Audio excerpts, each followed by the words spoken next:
Bonjour à toutes les mouetteuses et tous les mouetteurs. Bienvenue pour un nouvel épisode de la Mouette Immonde.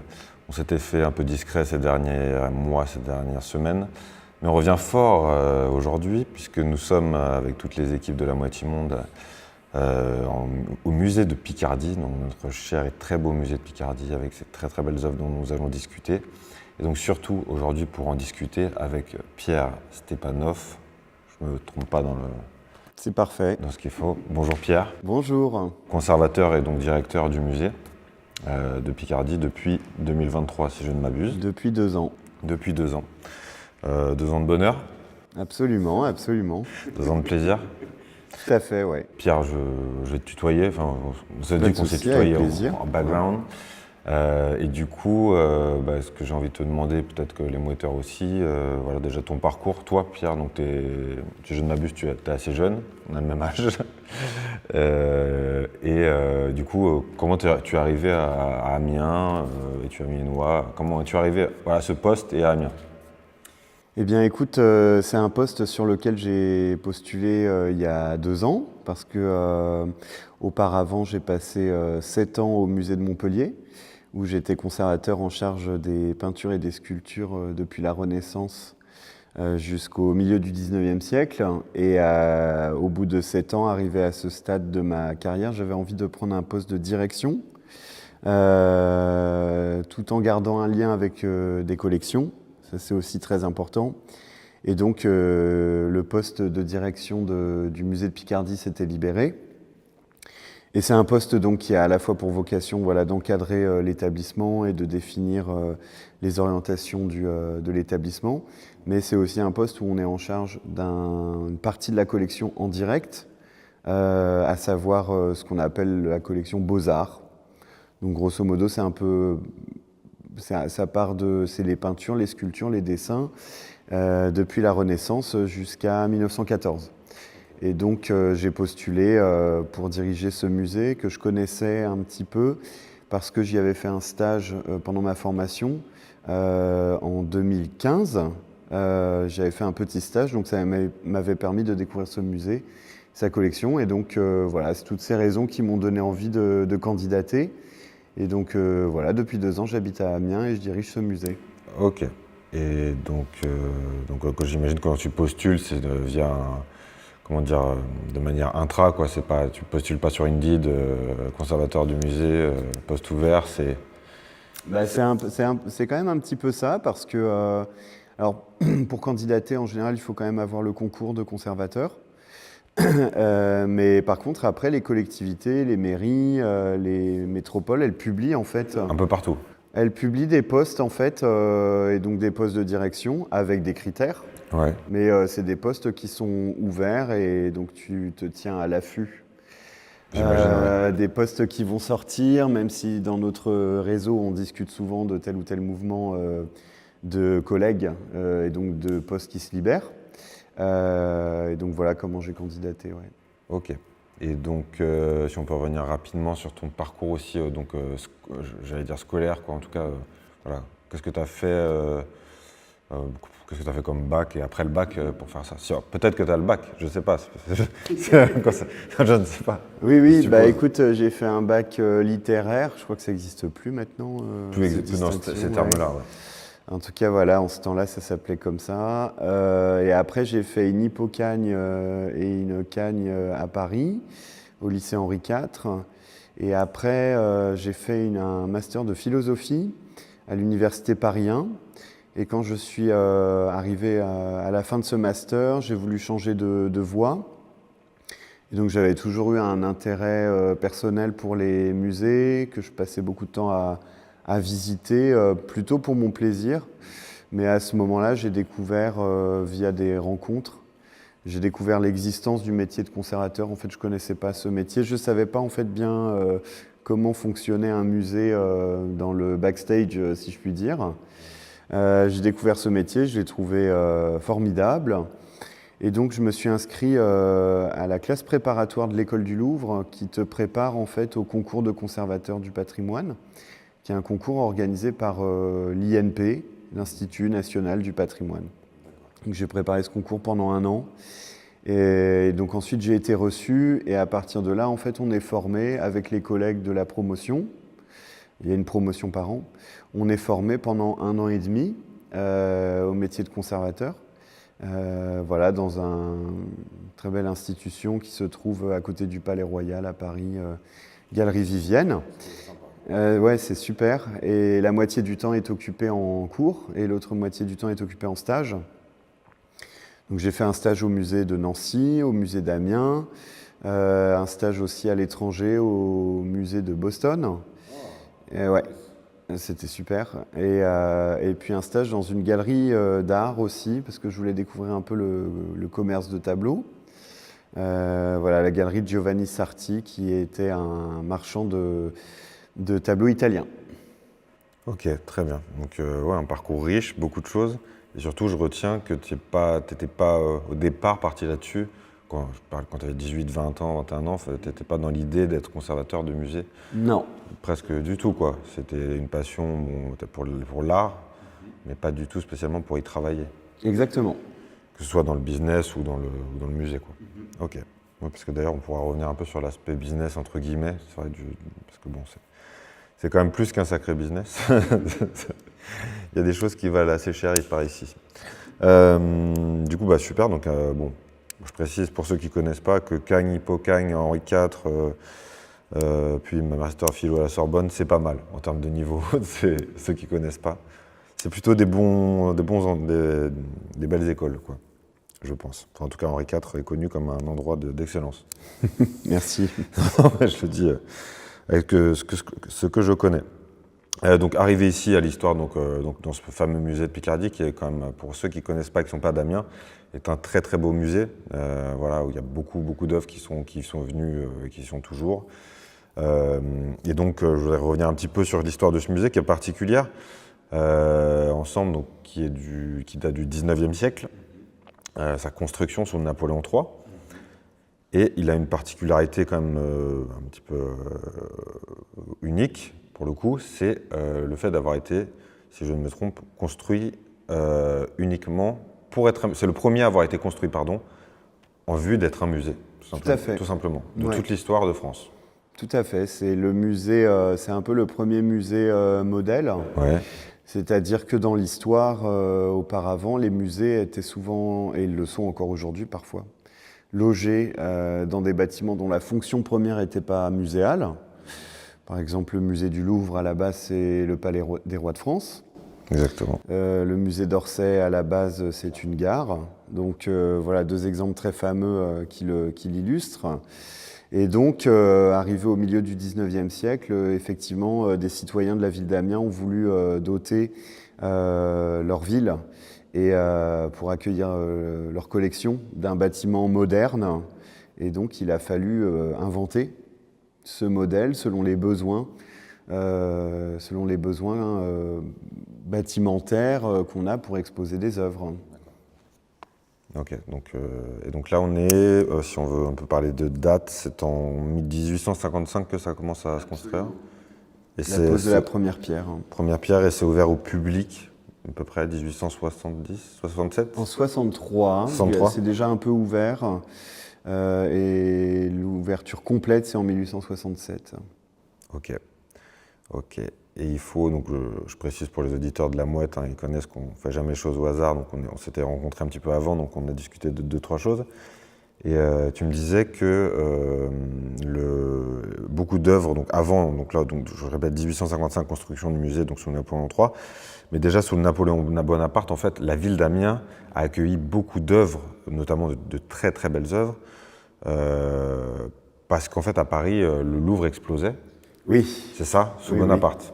Et donc en fait, à Amiens, donc pas dans le musée dans lequel on est actuellement, mais dans plusieurs endroits, notamment l'hôtel de ville ou d'autres endroits dont je n'ai pas connaissance, la ville d'Amiens avait récupéré beaucoup d'œuvres, c'est ça? Oui, tout à fait. En fait, c'est justement parce qu'on commençait à accumuler beaucoup de collections, on a construit ce bâtiment moderne.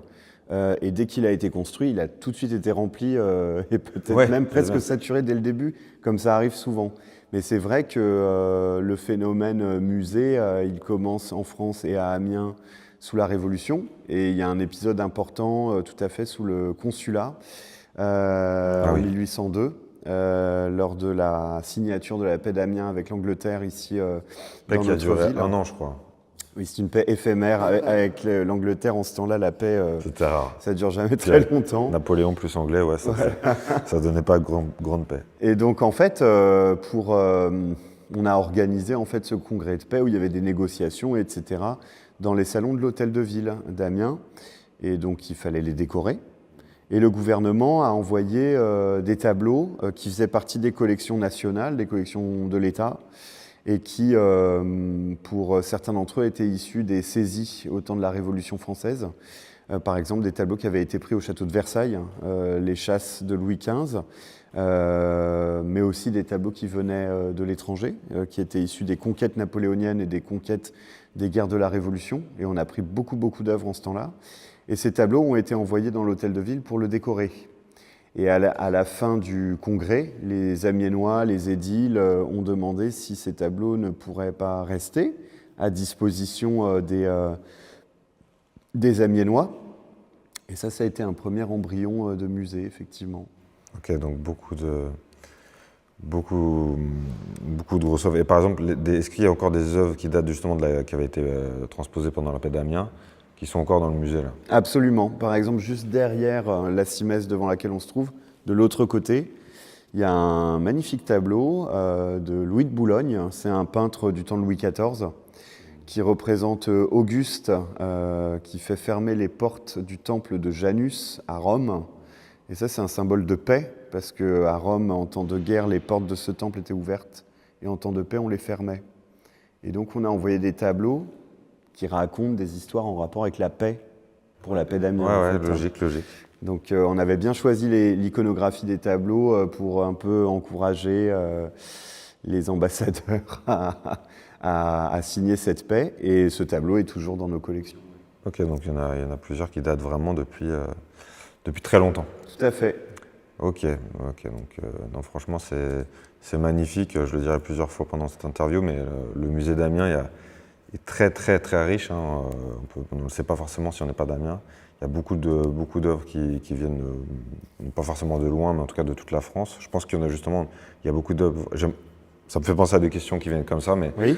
Au niveau international, comment on pourrait, est-ce qu'il y a un gros pourcentage d'œuvres qui viennent et repartent internationalement? Oui, tout à fait. Alors, par exemple, tous les tableaux qui nous entourent, là, c'est des tableaux des Flandres et des Pays-Bas. Ah, ok. Donc, c'est vraiment les écoles du Nord. Là, le tableau qui est devant nous, c'est un tableau d'un artiste qui s'appelle Gérard Delerès, qui est un peintre originaire de Liège, qui va continuer sa carrière à Amsterdam. C'est un des artistes les plus brillants de son époque. Et il peint le portrait ici de Marie de Clèves, qui est une membre de la famille qui dirige les Pays-Bas en ce temps-là, la famille des Oranges. C'est pour ça qu'on les appelle les Oranges. Oui, tout à fait. Jamais. Tout à fait. Ok. Et c'est un tableau qui a appartenu plus tard à l'oncle de Napoléon, le cardinal Fesch, qui est peut-être le plus énorme collectionneur de tous les temps. On estime sa collection à 40 000 tableaux, ce qui est absolument gigantesque. Ah ouais, pour une personne. Après, il y a eu beaucoup de ventes. Il avait un grand garage. Ah oui, mais il a certainement pas vu tous les tableaux qu'il a achetés de son vivant. Oui, j'imagine. 40 000, ouais. Mais c'était vraiment colossal. Et il y a eu des ventes après sa mort et la ville d'Amiens a acheté ce tableau en 1845 lors d'une vente. Donc oui, il y a des tableaux internationaux, on a des très beaux tableaux italiens également, des tableaux flamands, des tableaux hollandais, des tableaux espagnols. Souvent donc comme espagnol, flamand, belge, on tourne autour de ça souvent. Et Italie, ouais. Après, forcément, j'ai envie de dire forcément pour l'art classique. Qu'est-ce que vous possédez ici au musée? Est-ce qu'il y a des toiles que vous possédez réellement, qui appartiennent donc à la ville d'Amiens ou au musée d'Amiens? Ou est-ce qu'il y a des locations, il y a des prêts, il y a de tout? Alors, la quasi-totalité de la collection appartient à la ville d'Amiens, puisque c'est à la ville d'Amiens que les dons, les legs ont été faits, et c'est la ville d'Amiens qui a acheté telle ou telle œuvre. Par exemple, ce tableau. Les tableaux envoyés par l'État dont on parlait tout à l'heure, sous Napoléon, ils ont été aussi transférés, l'État les a donnés à la ville d'Amiens il y a quelques années, en 2004. Tous les tableaux qui ont été envoyés par le gouvernement jusqu'en 1914, si je ne dis pas de bêtises, eh bien, on a décidé en 2004 qu'il deviendrait la propriété pleine et entière des musées qui les accueillent. Ok. Donc, ça a été un enrichissement spectaculaire de la collection aussi. Après, on reçoit des prêts, bien sûr. À l'occasion des expositions temporaires, on accueille des œuvres pendant 4 mois, 5 mois, 6 mois, selon le temps de l'exposition. On va solliciter d'autres musées pour qu'ils nous prêtent des œuvres et avec la réunion de ces œuvres, ça va raconter une histoire selon le thème que l'on a envie d'explorer. Et puis, il y a aussi des dépôts, c'est-à-dire parfois telle ou telle institution expose pas forcément une œuvre parce qu'elle est peut-être moins intéressante de son point de vue. Et donc nous, on peut la présenter dans nos murs parce que chez nous, ça a beaucoup de sens. Ou parce qu'un musée est fermé, parce qu'il est en travaux aussi. Les travaux des musées, ça peut durer plusieurs années et c'est intéressant d'envoyer ces œuvres dans d'autres établissements. Donc on a aussi des tableaux de cette manière. Et puis on reçoit aussi l'objet de fouilles archéologiques qui sont menées sur le territoire. Ces objets aussi sont présentés dans nos murs après qu'ils aient été étudiés attentivement. Par exemple, les petites sculptures du Paléolithique qui ont été trouvées sur notre territoire en 2019 et qui datent d'il y a 27 000 ans, ces petites Vénus, elles sont désormais présentées au sous-sol du musée. Ouais. Où est-ce qu'elles avaient été trouvées déjà ? Sur la ZAC d'Amiens-Renancourt. Ouais, c'est ça. Ouais. C'est un peu assez random, entre guillemets. C'est 27 000 ans quand même. Et donc dans ce musée, pour y revenir un petit peu et sortir un peu de ça après, le musée d'Amiens, musée de Picardie plutôt. Donc il y a beaucoup de choses, encore une fois, beaucoup d'art classique. Là on est entouré en ce moment, on verra via la réalisation aussi que voilà, on a beaucoup d'œuvres ici très très sympathiques au-delà de notre belle dame des oranges dénudée derrière nous, qui nous fait accompagner aujourd'hui. On a aussi beaucoup d'offres, donc vous parliez tu parlais, excuse-moi, j'ai dû varier de temps en temps, mais bon, tu parlais de la collection néolithique, etc. Mais on a beaucoup d'archéologique au sens de la momie, qui est bien connue ici, au sous-sol d'ailleurs, à Amiens.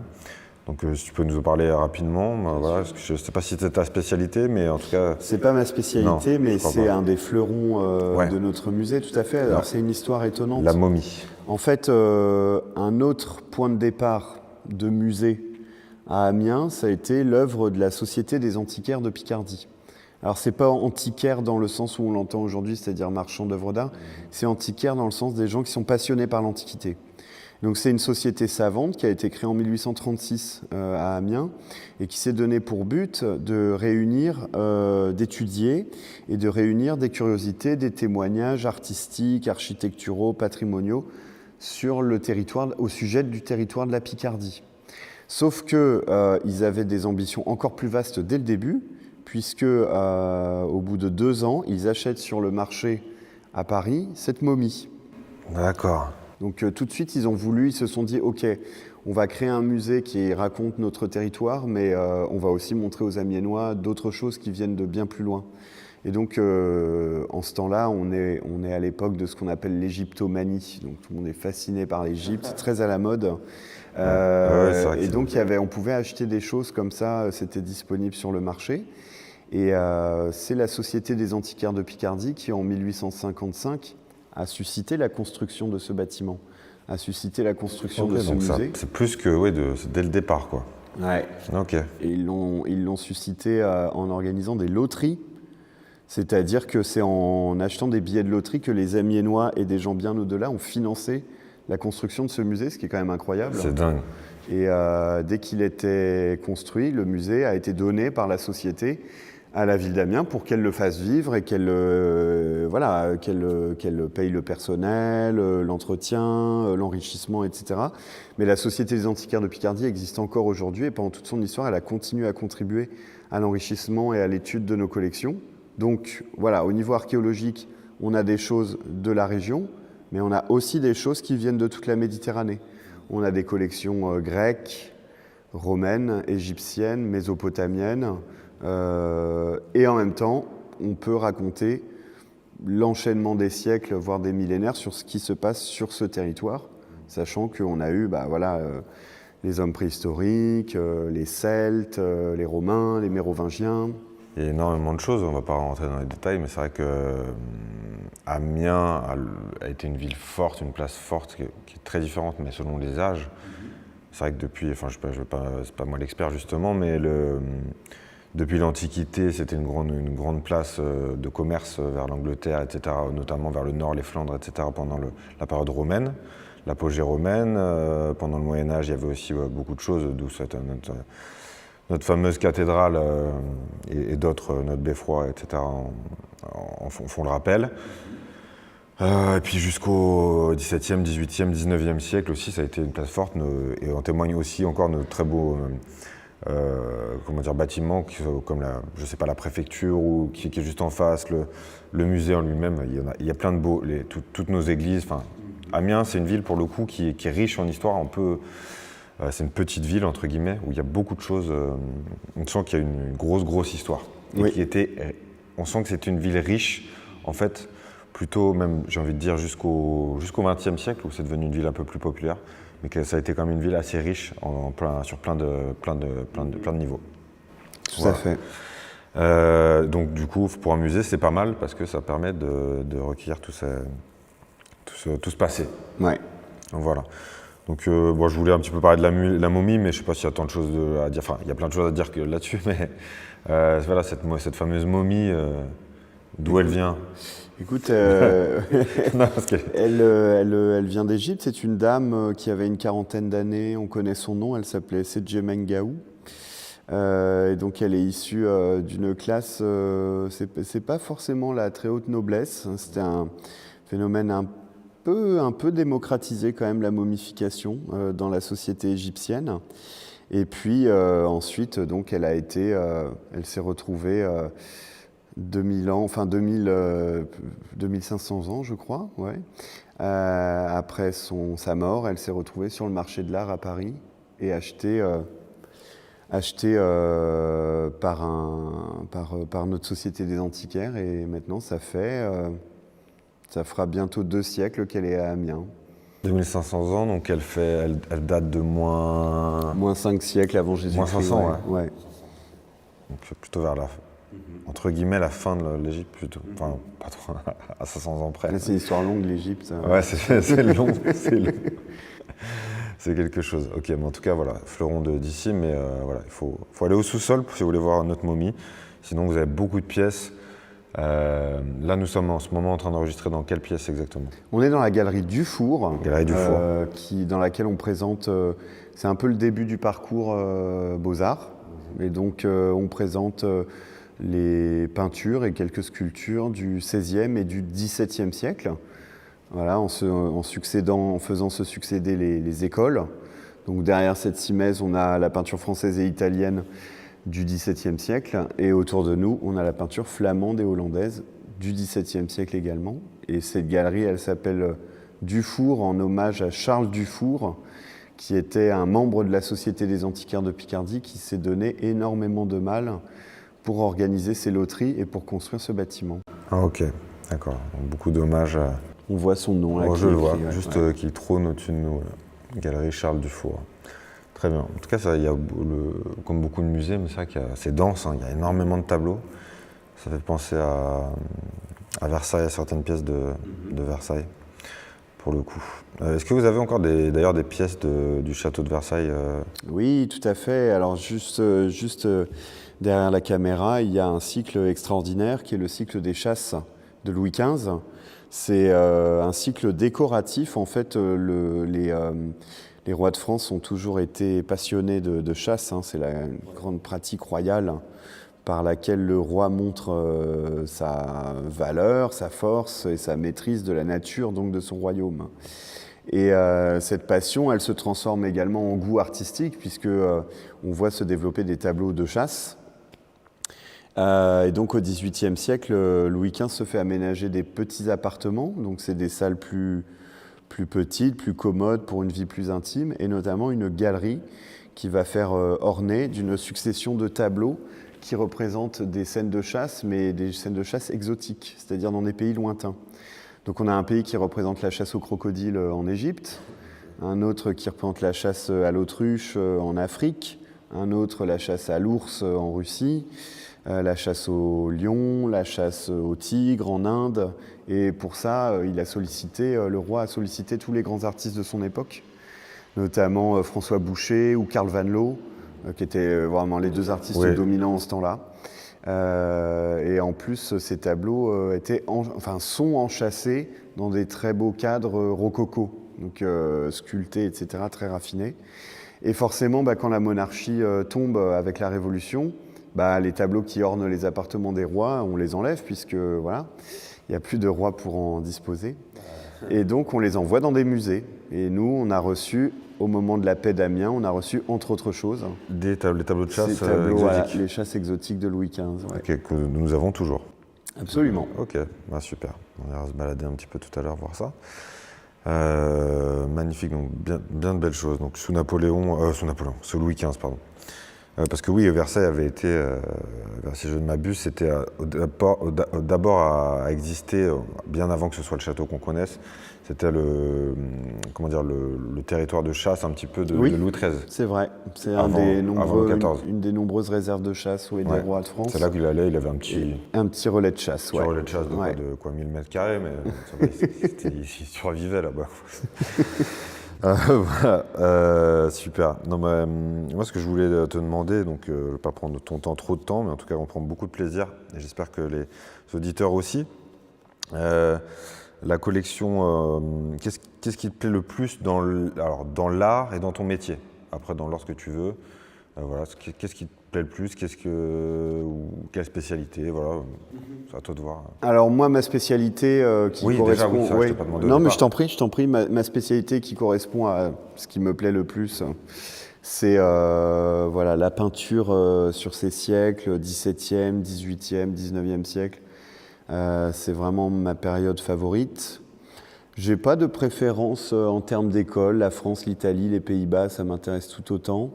Même si j'ai majoritairement travaillé sur la peinture française.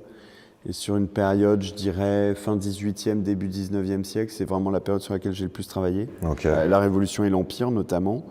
L'époque romantique aussi, l'époque néoclassique, auparavant. Enfin voilà, ça c'est vraiment des choses qui me passionnent.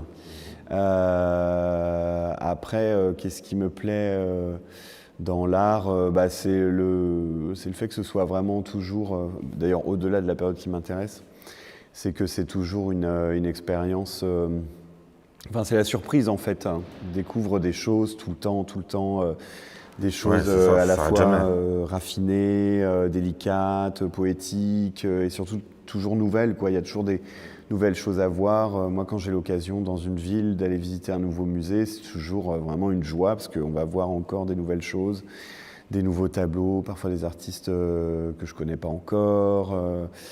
C'est pour ça, aller en Italie, en Allemagne, en Espagne, il y a toujours des musées extraordinaires. Il y a de quoi faire. Et ça, c'est très excitant. Et du coup, c'est aussi dans mon métier, ce qui me plaît, c'est vraiment le fait que les journées ne se ressemblent pas. Pas du tout, il n'y a pas de journée type. Et puis qu'on découvre aussi, ou qu'on redécouvre, ou qu'on voit des choses autrement un peu tout le temps. Et ça, c'est formidable. Mais toi, par exemple, ton travail, parce qu'il doit y avoir plein de types comme tous les métiers, on les exerce différemment selon.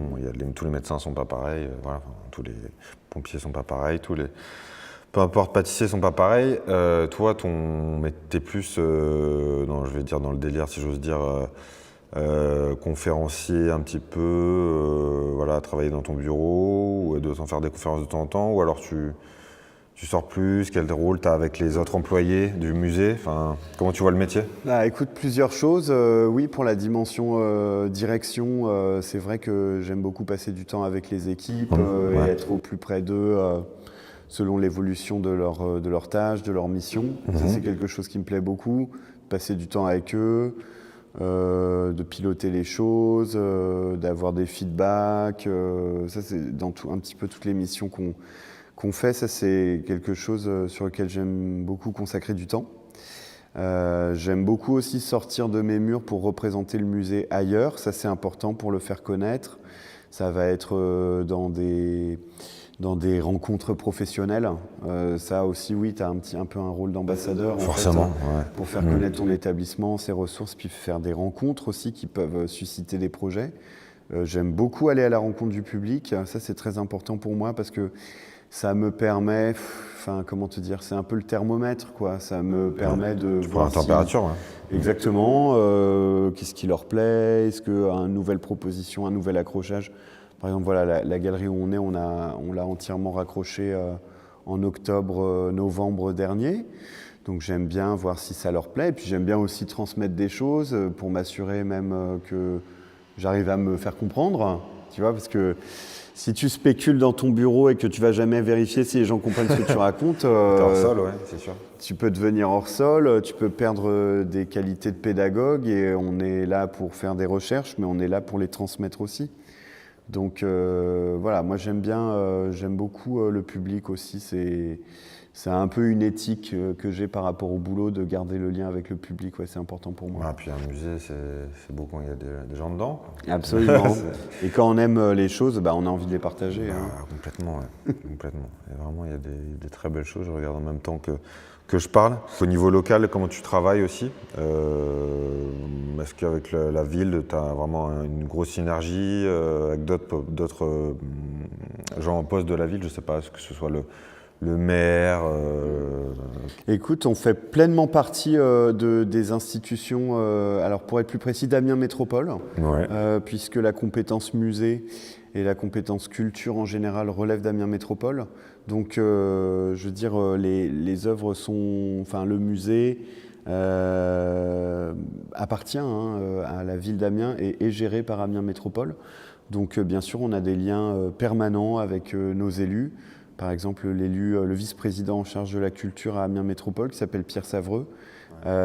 J'ai énormément de liens, d'échanges, on construit les choses ensemble. Alors lui, dans une approche politique, et moi dans une approche donc artistique, culturelle, patrimoniale. Donc voilà, le travail ensemble, il est permanent. Et puis de manière plus globale, en fait, on fait partie des services d'Amiens Métropole. Donc je sais pas, le budget... les recrutements, quand on recrute, eh ben, on travaille avec le service des ressources humaines, tu vois. Donc en fait, on fait partie en fait d'un écosystème beaucoup plus vaste, en fait, ouais. Ok. Qu'est-ce qui arrive, donc, pour parler un petit peu actualité du musée? Donc là, on est au moment de l'interview, nous sommes en mai 2025. Que j'ai vu qu'il y avait en construction juste à côté, une grosse expo qui arrive, Expo Maignan. Oui. Si tu peux nous en parler un petit peu. Oui, avec plaisir. Écoute, donc une exposition Albert Maignan, un virtuose à la belle époque, qu'on va ouvrir le 27 juin et qui se tiendra jusqu'au 4 janvier. Donc on l'a voulu très longue. 27 juin, 4 juin. On l'a voulu très longue parce que c'est vraiment une exposition structurante pour nous, puisqu'il s'agit en fait de raconter la carrière d'un artiste qui, voilà, cette carrière, si tu veux, c'est un peintre, hein, et sa carrière, elle se déploie des années 1870 jusqu'à sa mort en 1908. Donc c'est un artiste qui a peint des très grands tableaux qui présentait au Salon à Paris, et puis ensuite qui a reçu de très belles commandes pour décorer des bâtiments publics. Donc l'hôtel de ville à Paris, la brasserie du Train Bleu à la gare de Lyon, qui est remplie de décorations de peinture, c'est magnifique. L'Opéra Comique à Paris aussi. Il a peint des églises, il a donné des cartons pour des vitraux. Ouais. Il a donné des cartons pour des tapisseries réalisées au Gobelin qu'on peut voir aujourd'hui au Sénat à Paris. Donc voilà, une super carrière. Du lourd, ouais. Et en fait, cet artiste, c'est pas mal, hein. ouais, et cet artiste, en fait, eh bien, il avait forgé des liens avec le musée d'Amiens, musée justement moderne, grand palais des arts, etc. Il a été séduit par cette institution. Il n'est pas amiénois et puis il mène toute sa carrière à Paris, mais il avait été séduit par ce musée dans lequel un de ses plus grands tableaux que les Amiénois connaissent peut-être, Les Voies du Tocsin, qui est une gigantesque toile restaurée il y a une décennie. Ce tableau avait été envoyé par le gouvernement, donc il découvre Amiens à ce moment-là, et donc il décide à la fin de sa vie de léguer son fonds d'atelier à ce musée. Son fonds d'atelier, ça veut dire tous ses dessins qu'il a fait pendant toute sa vie pour préparer ses tableaux, ses esquisses, des tableaux qu'il a fait plus intimes pour lui, pour son plaisir. Ça représente des centaines et des centaines de tableaux et des centaines de dessins, c'est énorme. C'est un gros travailleur. Ouais, et donc il nous a paru très important de faire une exposition rétrospective complète sur cet artiste.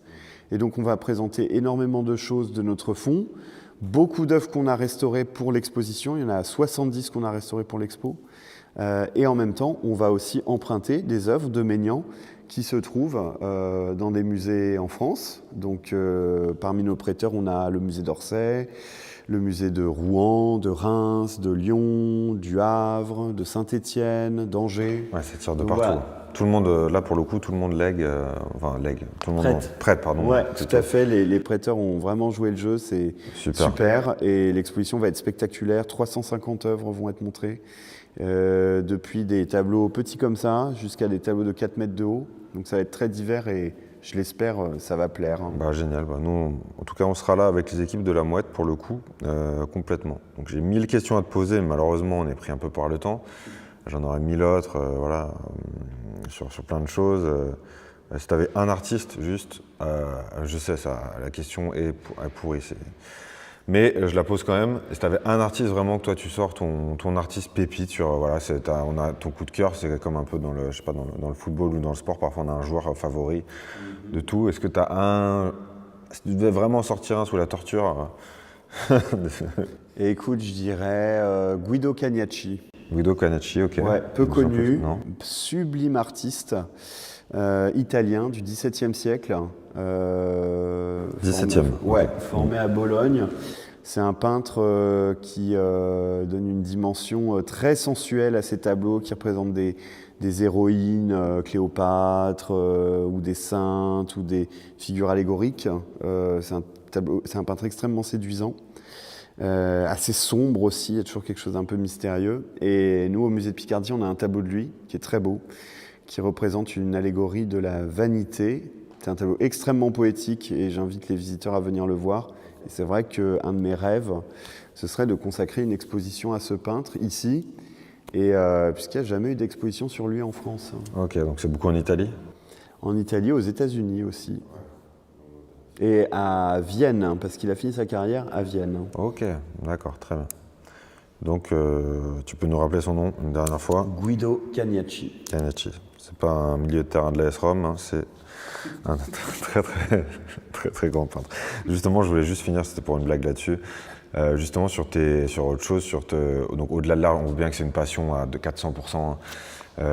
Qu'est-ce que toi, dans ta vie, je te demande pas de connaître spécialement ta vie, mais je veux dire en termes de passion, hobby, voilà, qu'est-ce qui te plaît au-delà de ça? Ou il y a peut-être d'autres formes d'art que tu peux aimer? Écoute, moi ce que j'adore, mais c'est parce que ça marche bien avec l'art, j'adore faire des balades ou des voyages qui permettent de conjuguer un peu la découverte et le patrimoine et la cuisine. Ça, c'est sympa. Ah, tu aimes bien manger? Ouais, j'aime bien, ouais. Et tu peux prendre ta voiture et aller te balader, même en Picardie, aller visiter des églises magnifiques, voir des tableaux incroyables dedans, et puis après trouver une bonne table. C'est clair. Tu peux faire ça en sortant de ta ville ou à l'autre bout du monde. Voilà, ce genre de choses, moi, j'adore. T'as pas mal voyagé? Pardon? Tu as pas mal voyagé, pardon? Un petit peu, pas autant que je l'aurais voulu, mais un petit peu. Ouais, j'ai été pas mal aux États-Unis grâce au travail et ça m'a permis de visiter beaucoup de musées extraordinaires. Ouais, et ça, j'ai adoré, j'adore ça. Ouais. Tu as fait comment on appelle ça, je vais gratigner des noms, le MoMA à New York? Oui. Donc là, eux, ils ont à peu près. Ah oui, c'est épatant. Les plus grosses œuvres. Épatant. Et le Metropolitan Museum. Metropolitan aussi, ouais. Exact. Puis il y a aussi celui que j'ai fait en Espagne, qui était l'un des plus connus du monde. Le Prado. Le Prado. Incroyable. Voilà.